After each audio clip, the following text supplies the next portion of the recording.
People who will dismiss entire arguments because of a greengrocer's apostrophe. Well, here's a little tidbit to send any would-be grammar Nazi in your life into a fit of rage. Did you know that for over a century, there has been a small but notable group of writers, including G.B. Shaw and others, who have argued that there should not be apostrophes in the English language anymore. It's an archaism. It is something that the language does not need in order to actually get our point across. And there's an interesting little article on this that I'll put in the show notes so you can check it out, about this history of the war on the apostrophe that makes its point by not using a single apostrophe in the entire article, but the entire article is perfectly comprehensible to anyone who can read English, because we really don't need the apostrophe for the purpose of communication.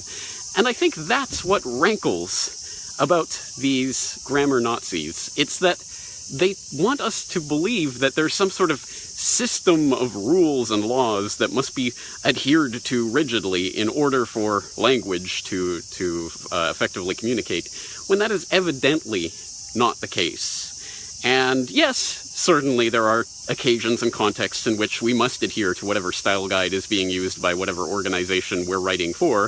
If you're writing a business proposal for some important client, if you're writing a term paper for college, of course, yes, you have to follow the norms and strictures of grammar as we have been taught, but even that is a bit of an open question, because there are different style guides in different countries, different spelling variants and grammatical structures that are used in different countries, the Oxford comma, for example, not being particularly common in the United States, etc. So even what form of English do you want to adhere to is a question in and of itself, but more importantly, I think it misses the point, because the real point of communication is communication, the miracle of communication. And it may be a miracle that is so mundane and everyday that we don't really even contemplate it anymore, but it is a miracle that I can take these thoughts and ideas and half-formed, ambiguous, vague concepts, put them into words, force them out my mouth hole and into your ear hole, and you will get at least an understanding of what I'm talking about.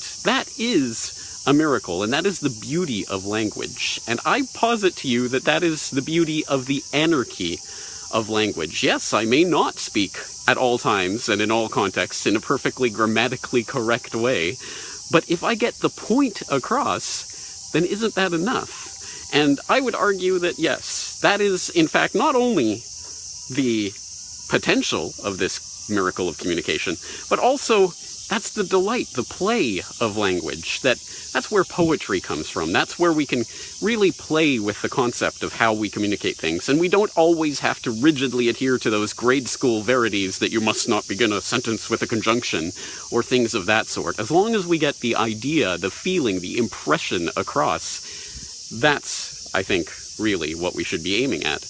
And I think the more perceptive people in the crowd will understand what I'm driving at here, and the fact that language itself is a beautiful, spontaneous order that does not require policemen or grammar Nazis in order to tell us what to say and how to say it.